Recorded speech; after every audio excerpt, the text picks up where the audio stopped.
ప్రగతి channel ప్రేక్షకులకు స్వాగతం. ఈరోజు మనం మైక్రో చీటింగ్ ముంచేస్తుంది జాగ్రత్త అనే అంశం గురించి తెలుసుకుందాం. చిన్నదైనా పెద్దదైనా మోసం మోసమే, మనసుకు కష్టం కలిగిస్తుంది. పైపైన చీరుకున్న, గుండెల్లో గుచ్చుకున్న గాయం గాయమే, శరీరానికి నష్టం చేస్తుంది. తాత్కాలిక ఆకర్షణలు, ఆన్లైన్ మోహాలు హరిశ్చంద్రుడితోనూ చిల్లరమల్లర మోసాలు చేయిస్తాయి. కొన్ని జాగ్రత్తలతో ఆ మైక్రో చీటింగ్ నుంచి తప్పించుకోవచ్చు. మైక్రో చీటర్ అనే ముద్ర నుంచి బయటపడవచ్చు. ప్రాజెక్టు పనిలో ఉన్నానంటారు, నిజానికి రొమాంటిక్ చాటింగ్ చేస్తుంటారు. రిలేషన్షిప్ స్టేటస్లో సింగిల్ అని పెట్టుకుంటారు, నిజానికి అప్పటికే పెళ్ళైపోయి పిల్లలు ఉంటారు. కాంటాక్ట్ లిస్టులోని పేరు కొలీగ్ శ్రీనివాస్, వాస్తవానికి మాత్రం క్యాంపస్ స్వీట్ హార్ట్ శ్రీలీల. ఇవన్నీ మైక్రో చీటింగ్కు ఉదాహరణలే. వైవాహిక బంధానికి ఆవల ఇంకేవో ఆకర్షణ వలలో చిక్కుకుపోయి చిన్న చిన్న మోసాలతో, పొడి పొడి అబద్ధాలతో తానే సర్వస్వమని నమ్మిన వారి కళ్ళు కప్పడమే మైక్రో చీటింగ్.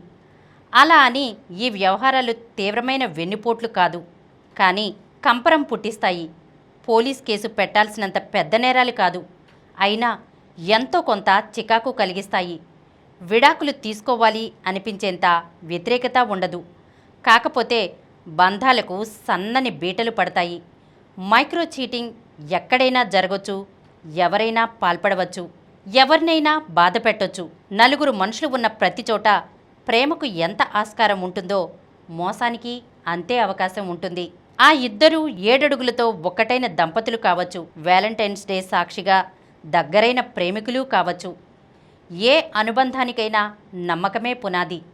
అతను తనవాడే అని ఆమె బలంగా భావిస్తుంది, ఆమె తనదే అని అతను ప్రగాఢంగా విశ్వసిస్తాడు. ఆ మాట ఆ క్షణాన నిజమే కావచ్చు, అంతలోనే కథ అనుకోని మలుపు తిరుగుతుంది. ఏ పూర్వ విద్యార్థుల సమావేశంలోనో అతనికి తన మాజీ ప్రేయసి తారసపడుతుంది. ఫోన్ నంబర్లు ఇచ్చిపుచ్చుకుంటారు, రోజు గంటల తరబడి కబుర్లు చెప్పుకుంటారు. తీపి జ్ఞాపకాలు, చిలిపి అనుభవాలు నెమరేసుకుంటారు. ప్రతి చిన్న విషయాన్ని జీవిత భాగస్వామితో పంచుకునే ఆ వ్యక్తి పాత గర్ల్ ఫ్రెండ్తో మొదలైన కొత్త స్నేహాన్ని మాత్రం ఉద్దేశపూర్వకంగా దాచేస్తాడు. చాటింగ్ హిస్టరీని ఎప్పటికప్పుడు డిలీట్ చేస్తాడు. నంబర్ కూడా ఇంకేదో పేరుతో సేవ్ చేసుకుంటాడు. ఆఫీసులోనే ఉన్నానని అబద్ధం చెప్పి తరచూ ఆమెను డిన్నర్కు తీసుకెళ్తాడు. అలాంటి ఓ సందర్భంలో సాక్షాత్తు శ్రీమతికే దొరికిపోయినా నా రాఖీ సిస్టర్ అంటూ ఎమోషన్స్ రంగరిస్తాడు. ఆ గర్ల్ ఫ్రెండ్ కూడా ఇలాంటి మోసాలతోనో, ఇంతకు రెట్టింపు అబద్ధాలతోనో ప్రేమికుడినో జీవిత భాగస్వామినో నమ్మిస్తూ ఉండొచ్చు. తొలి దశలో అంతా బాగానే ఉంటుంది, ఏం చెప్పినా చెల్లుతుంది. ప్రతి అబద్ధం నిజంలానే చలామణి అవుతుంది. కానీ ఏదో ఒకరోజు ఆ గొలుసుకట్టు మోసాల లంకే పుటుక్కున తెగిపోతుంది. జీవిత భాగస్వామికో, తనే జీవితమని భావించిన వారికో ఆ రహస్య స్నేహితుల సెల్ ఫోన్ సంభాషణల్లోని గుసగుసలు చూచాయిగా అర్థమైపోతాయి. కాకపోతే నిలదీసేంత బలమైన సాక్ష్యం కనిపించదు. అలా అని ఫోన్లే అని వదిలేసేంత చిన్నపాటి వ్యవహారంలానూ అనిపించదు. బంధాల బీటకు అదే ఆరంభం. ఒకే ఇంట్లో ఉన్న, ఒక మంచం మీదే పడుకున్నా కనిపించని అడ్డుగోడలు ఇద్దరినీ విడదీస్తూ ఉంటాయి. ఈ సమస్య ఎంతకాలం అనే ప్రశ్నకు కాలం జవాబు చెప్పదు. కలిసి బతుకుతున్న జీవిత భాగస్వామే సమాధానం వెతకాలి. నష్ట నివారణ చర్యలు చేపట్టాలి, బంధాన్ని బతికించుకోవాలి. మైక్రో చీటింగ్ రేపటి ప్రమాదానికి నేటి సంకేతం. ఇలాంటి వ్యవహారాలు చాలా వరకు కబుర్లు, కవ్వింపులకే పరిమితం. శారీరక సంబంధాలకు ఆస్కారం తక్కువ. ఎందుకంటే మైక్రో చీటర్ లోపల ఓ అటెన్షన్ సీకర్ ఉంటాడు. అతను కాలక్షేపానికి చేపల వేటకు వెళ్లే ఆకతాయి లాంటివాడు. వలలో పడిన చేపల్ని చూసుకుని మురిసిపోవడమే తప్పించి వాటితో ఏ పులుసో కాచుకోవాలనుకునే ఆరాటం ఉండదు. ఆత్మన్యూనత పీడితులు మైక్రో చీటర్స్గా మారే అవకాశం మరింత ఎక్కువ. అందంగా లేమనో, ఎవరిని ఆకట్టుకోలేమనో, ఒకప్పటి గ్లామర్ మస్కబారిపోయిందనో తమను తాము చిన్నబిచ్చుకునేవారు 4 పూలబాణాలు వేసి తమ ఆకర్షణ శక్తికి పరీక్ష పెట్టుకుంటారు. మైక్రో చీటర్స్ మానసికంగానూ దుర్బలులే, చంచలత్వం ఎక్కువ, దీంతో ఏ ఆకర్షణకు ఎక్కువ కాలం అతుక్కుపోరు. అందుకే మైక్రో చీటింగ్స్ జీవితకాలం తక్కువని అంటారు. సగానికి సగం సందర్భాల్లో బలమైన దాంపత్య బంధం, సామాజిక విలువలు ఏదో ఓ రూపంలో వాళ్ళ కళ్ళు తెరిపిస్తాయి, భ్రమల్ని వదిలిస్తాయి. మైక్రో చీటింగ్లో వేధింపుల కోణము ఉంటుంది. చాలాసార్లు ఆ వ్యామోహం ఏకపక్షం కావచ్చు. మారుపేర్లతో, కొత్త నంబర్లతో తెలిసిన వారికి తెలియని వారికి వల విసురుతుంటారు. మాటలతో చేతలతో విసిగిస్తుంటారు. అటువైపు నుంచి తీవ్ర వ్యతిరేకత ఎదురుకాగానే తోక ముడిచేస్తుంటారు. అలా అని అన్ని మైక్రో చీటింగ్ కేసుల ముగింపులు ఒకేలా ఉండవు. కిక్ కోసం మొదలైన వలపు వేట కొందరిని ఆ వ్యసనానికి బానిసలను చేస్తుంది, మేజర్ చీటింగ్గా పరిగణిస్తుంది. అదే జరిగితే ఆ వ్యవహారం ఎంత దూరమైనా వెళ్తుంది. ఆన్లైన్ ప్రేమికుడితో 2 పిల్లల తల్లి మాయం.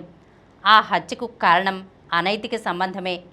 ప్రియురాలితో కలిసి భార్య హత్యకు కుట్ర, వగైరా వగైరా శీర్షికలతో దినపత్రికల్లో వచ్చే నేర కథనాలు సూక్ష్మ మోసాలకు స్థూల రూపాలే. కుటుంబ బంధాల్లో ప్రేమలు, ఆప్యాయతలు కరువైన వారు అంతర్ముఖులు మనసుకు ముసుగేసుకుని వాస్తవ జీవితంలో సాధ్యం కాని విశృంఖలత్వాన్ని ఆన్లైన్ జగత్తులో ఆస్వాదించాలని ఉవ్విళ్ళీరుతూ ఉంటారు.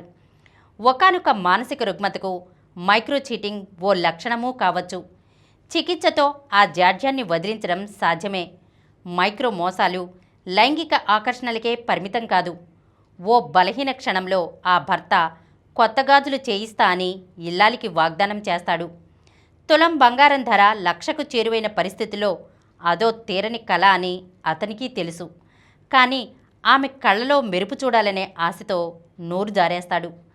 ఆ చిన్నపాటి మోసం ఆమెలో భర్త పట్ల ఎంతో కొంత నమ్మకాన్ని పోగొడుతుంది.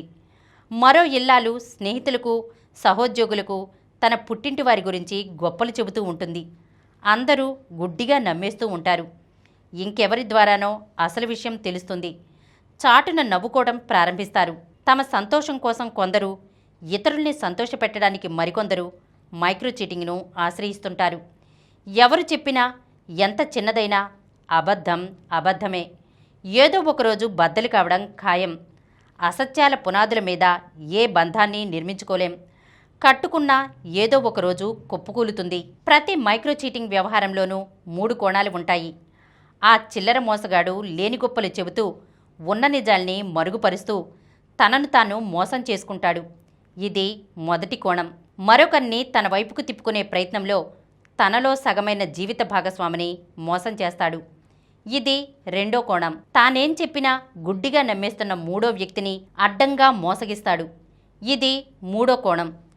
ఓ దశాబ్దం క్రితం వరకు షర్ట్ మీది లిప్స్టిక్ మరకలు, ప్యాంట్ జేబులోని సినిమా టికెట్లు, చేతిగుడ్డలోంచి వస్తున్న కొత్త అత్తరు వాసనలు వలపు మోసాల్ని బట్టబయలు చేసేవి. సహోద్యోగి, దూరపు బంధువు, ఇరుగు పొరుగు, సహవిద్యార్థి అతని ప్రధాన లక్ష్యంగా ఉండేవారు.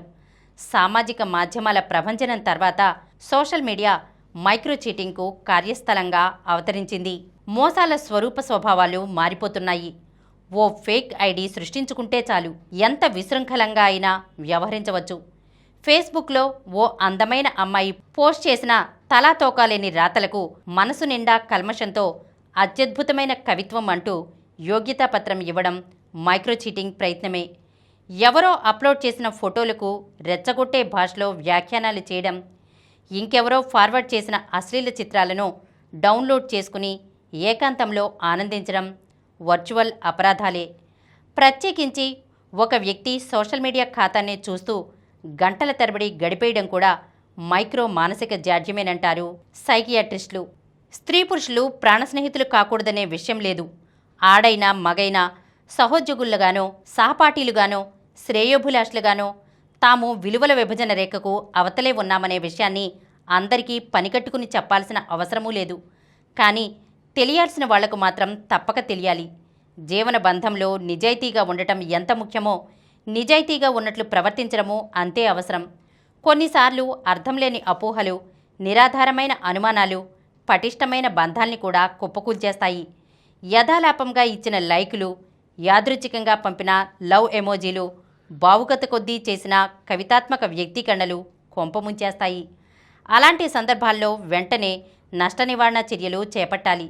ఇద్దరి మధ్య ఆ చర్చ నిజాయితీగా జరగాలంటే దాపరికాలు, అపోహలు ఉండకూడదు. అప్పుడే అనుమానాలు పటాపంచలవుతాయి. అందుకే మానసికవేత్తలు ఆలుమగల నడుమ ఓపెన్ టాక్ అవసరాన్ని నొక్కి చెబుతుంటారు. మైక్రో చీటింగ్ ఆకర్షణలకే పరిమితం కాదు. ఆలుమగల దగ్గరే ఆగిపోదు. కార్యాలయాల్లోనూ వేళ్ళూనుకుని ఉంటుంది.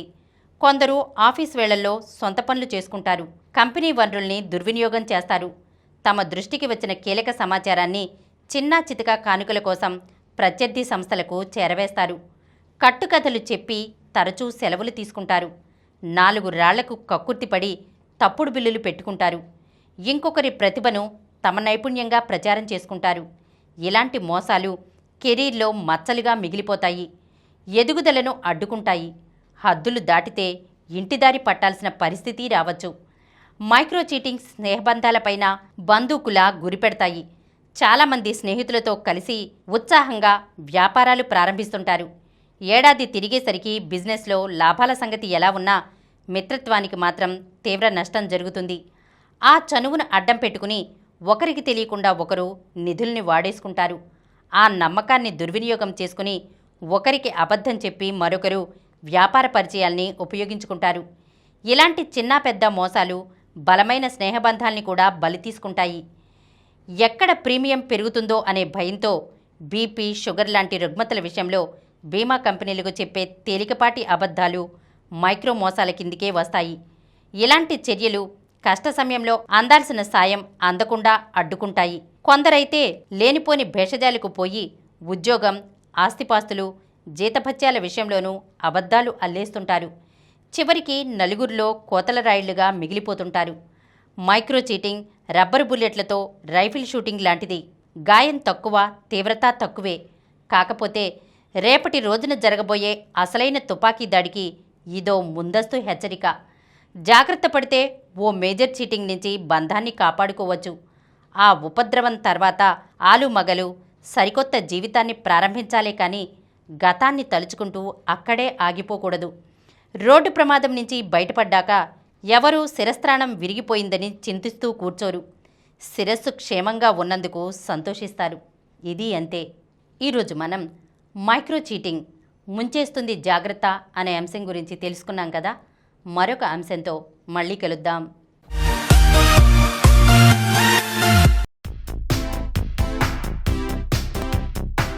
ఈ కార్యక్రమం మీకు ఎంతో నచ్చింది కదా.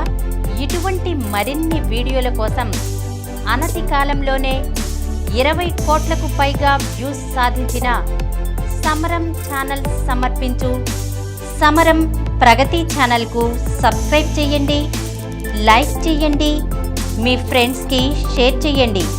అలాగే ప్రక్కనున్న గంట సింబల్ని ప్రెస్ చేయడం మర్చిపోకండి.